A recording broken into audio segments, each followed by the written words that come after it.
he can speak Elvish and Dwarvish. The hunter sharks off the Sword Coast have a week dedicated to him. He once parallel parked his ship when he didn't even need to. He's the most interesting paladin in Faerun. I don't always drink mead, but when I do... I thought you said you were getting women for this scene.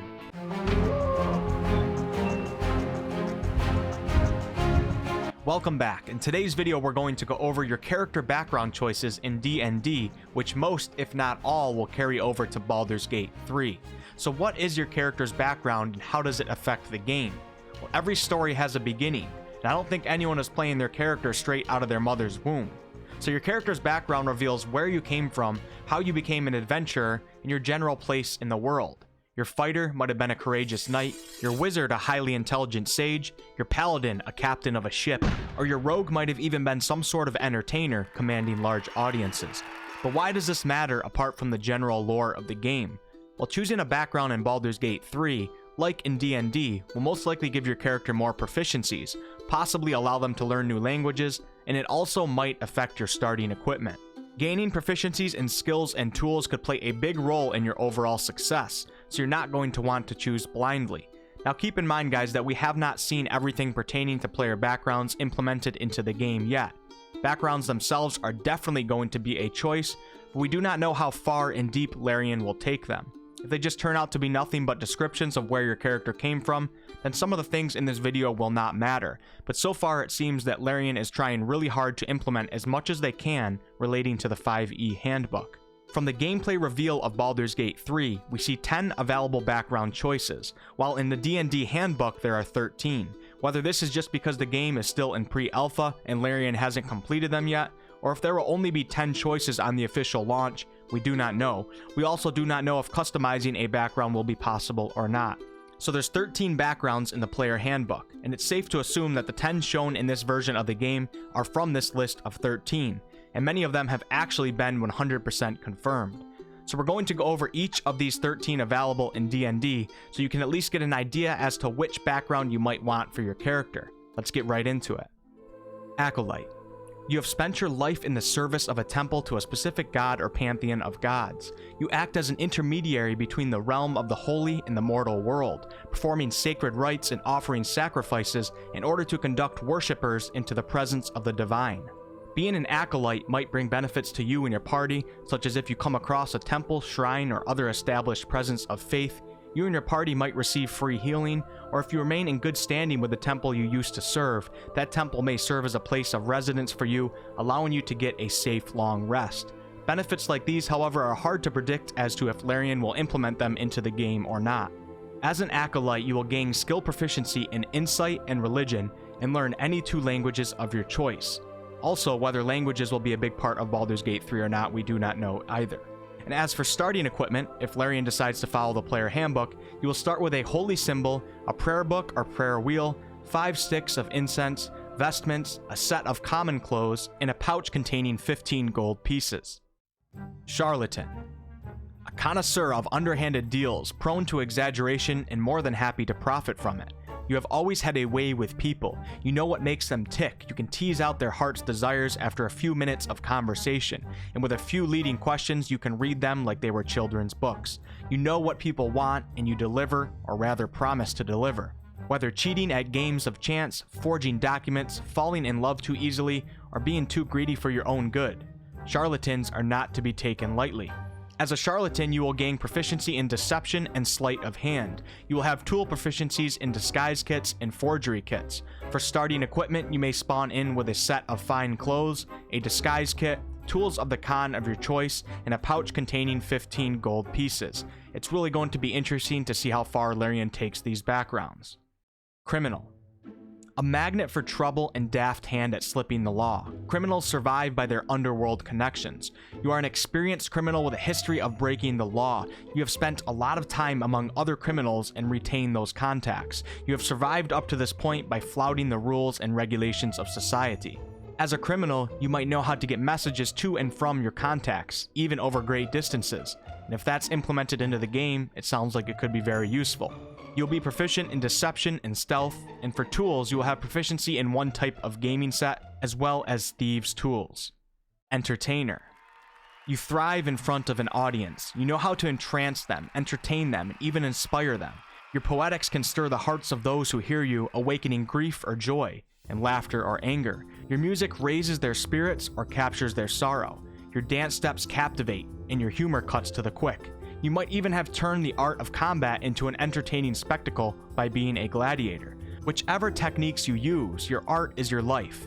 As an entertainer, you can always find a place to perform, and you may find yourself receiving free lodging or food if you so choose to let your talents be seen and enjoyed. People of the town may take a liking to you, and upon returning after a long time away, they may just remember you. You will gain proficiency in acrobatics and performance. For tools, you will be proficient in disguise kits and one type of musical instrument. For starting equipment, you might have a musical instrument on you, the favor of an admirer, a costume, and a pouch containing 15 gold pieces. Folk hero. You come from a humble social rank, but you are destined for so much more. Already the people of your home village regard you as their champion, and your destiny calls you to stand against the tyrants and monsters that threaten the common folk everywhere. As a folk hero, you may find yourself fitting in with the common folk with ease, for you are, or were, one of them. It might be fairly easy to find a place to hide or rest. Your skill proficiencies will be in animal handling and survival. For tools, you will be proficient in one type of artisan tools, in land vehicles, and yes, by that I mean tanks. That's a joke for anyone who might take it seriously. Guild Artisan. You are a member of an artisans guild, skilled in a particular field and closely associated with other artisans. You are a well-established part of the mercantile world, freed by talent and wealth from the constraints of a feudal social order. You learned your skills as an apprentice to a master artisan, under the sponsorship of your guild, until you became a master in your own right. Being a member of an artisans guild may provide your character with certain benefits, such as guildmates helping you with lodging and food, or the guild house being a good place to find potential allies, patrons, or hirelings. Guilds themselves often had tremendous political power and could help you if you were accused of a crime, or offer you potential connections to very powerful individuals. Don't forget to pay your monthly guild dues though. It's also possible that you are a member of a guild of traders, or caravan masters, or shopkeepers, which might offer different benefits. But I'm thinking Larian won't go that deep with the video game. They already have so much to do. As a guild artisan, your skill proficiencies will be in insight and persuasion. Your tool proficiencies will be in one type of artisan tools. You'll be able to learn one language of your choice, and for starting equipment, you may have a set of artisan tools, a letter of introduction from your guild, a set of traveler's clothes, and a pouch containing 15 gold pieces. Hermit. You lived in seclusion, either a sheltered community such as a monastery, or entirely alone for a formative part of your life. As a hermit, your seclusion might have given you access to a unique and powerful discovery, maybe a great truth of the cosmos and the deities, or the forces of nature. You might have uncovered a fact that has long been forgotten, or unearthed some relic of the past that could rewrite history.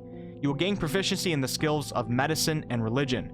For tools, you'll be proficient in the herbalism kit, and you may also be able to learn one language of your choice. For starting equipment, you will have a scroll case stuffed with notes from your studies or prayers, a winter blanket, a set of common clothes, an herbalism kit, and 5 gold pieces. Noble. You understand wealth, power, and privilege. You carry a noble title, and your family owns land, collects taxes, and wields significant political influence. You might be a pampered aristocrat unfamiliar with work or discomfort, a former merchant just elevated to the nobility, or a disinherited scoundrel with a disproportionate sense of entitlement. Or you could very well be an honest, hardworking landowner who cares deeply for the people who work for you. It's also possible that you could be a knight, but knights were one of the lower titles. As a noble, you'll be welcomed in high society, and the common folk might even make every effort to accommodate you to avoid your displeasure. You will be well connected to other nobles, which could be of importance. You will gain skill proficiencies in history and persuasion. Your tool proficiency will be one type of gaming set, and you will be able to learn one language of your choice. Your starting equipment may be a set of fine clothes, a signet ring, a scroll of pedigree, and a purse containing 25 gold pieces. I know some of you greedy folks will be choosing the noble for sure. Outlander. You grew up in the wilds, far from civilization and the comforts of town and technology. You've witnessed the migration of herds larger than forests, survived weather more extreme than any city dweller could comprehend, and enjoyed the solitude of being the only thinking creature for miles in any direction. You could be a nomad, a hunter-gatherer, an explorer, a recluse, or even a marauder. Navigating the land and finding food and water as an outlander will come easier for you than others. This could be a useful background to have if Larian Studios makes the Outlander as useful as it can be in D&D. As an Outlander, you will gain skill proficiency in athletics and survival. You will be proficient in one musical instrument for your tools, and you will also learn one language of your choice. For starting equipment, you may have a staff, a hunting trap, a trophy from an animal you killed, a set of traveler's clothes, and a pouch containing 10 gold pieces. Sage. You spent years learning the lore of the multiverse. You scoured manuscripts, studied scrolls, and listened to the greatest experts on the subjects that interest you. Your efforts have made you a master in your fields of study. Finding information you seek as a sage will be much easier than, say, if you were an outlander. As a sage, you'll be proficient in arcana and history, and be able to learn one language of your choice. For starting equipment, you may have a bottle of black ink, a quill, a small knife, a letter from a dead colleague posing a question you have not yet been able to answer, a set of common clothes, and a pouch containing 10 gold pieces. Saller. You sailed on a seagoing vessel for years. In that time, you faced down mighty storms, monsters of the deep, and those who wanted to sink your craft to the bottomless depths. Your first love is the distant line of the horizon, but the time has come to try your hand at something new. In D&D, when you need to, you can secure passage on a sailing ship for yourself and your companions, but I don't think we'll be doing too much sailing in Baldur's Gate 3, although you never know. As a sailor, you will be proficient in the skills athletics and perception. For tools, you will be proficient in navigator's tools and a water vehicle. For starting equipment, you will have a belaying pin, 50 feet of silk rope, a lucky charm, a set of common clothes, and a pouch containing 10 gold pieces. Come on, I was hoping we'd be a rich pirate. Soldier. War has been your life for as long as you care to remember. You trained as a youth, studied the use of weapons and armor, learned basic survival techniques, including how to stay alive on the battlefield. You might have been a part of a standing national army, or been a noble's or merchant's private army, or even part of a mercenary company. As a soldier, you can invoke your former rank to exert influence over other soldiers, and requisition simple equipment or horses for temporary use. You'll be proficient in the skills of athletics and intimidation. For tool proficiencies, you'll be proficient in one type of gaming set and one land vehicle. For starting equipment, you will have an insignia of rank, a trophy taken from a fallen enemy, a set of bone dice or a deck of cards, a set of common clothes, and a pouch containing 10 gold pieces. And the last background we will talk about is the urchin. You grew up on the streets alone, orphaned and poor. You had no one to watch over you or provide food for you, so you learned to provide for yourself. You fought fiercely over food and kept a constant watch out for other desperate souls who might steal from you. You slept on rooftops and in alleyways, exposed to the elements, and endured sickness without the advantage of medicine. You've survived despite all the odds and did so through cunning, strength, speed, or some combination of each. Has anyone read The Name of the Wind? If not, it's a great fantasy book, and I think it's the start of a trilogy. The main character in that book has the background of an urchin, and kind of inspires me to want to use this as my background. As an urchin, finding secret passages through cities and just generally traveling in urban locations will be quicker and easier than while using other backgrounds. Your skill proficiencies will be sleight of hand and stealth. Your tool proficiencies will be a disguise kit and thieves' tools. For starting equipment, you may start with a small knife, a map of the city you grew up in, a pet mouse, a token to remember your parents by, a set of common clothes, and a pouch containing 10 gold pieces. If Larian actually implements everything to do with backgrounds into the game, that will be truly incredible.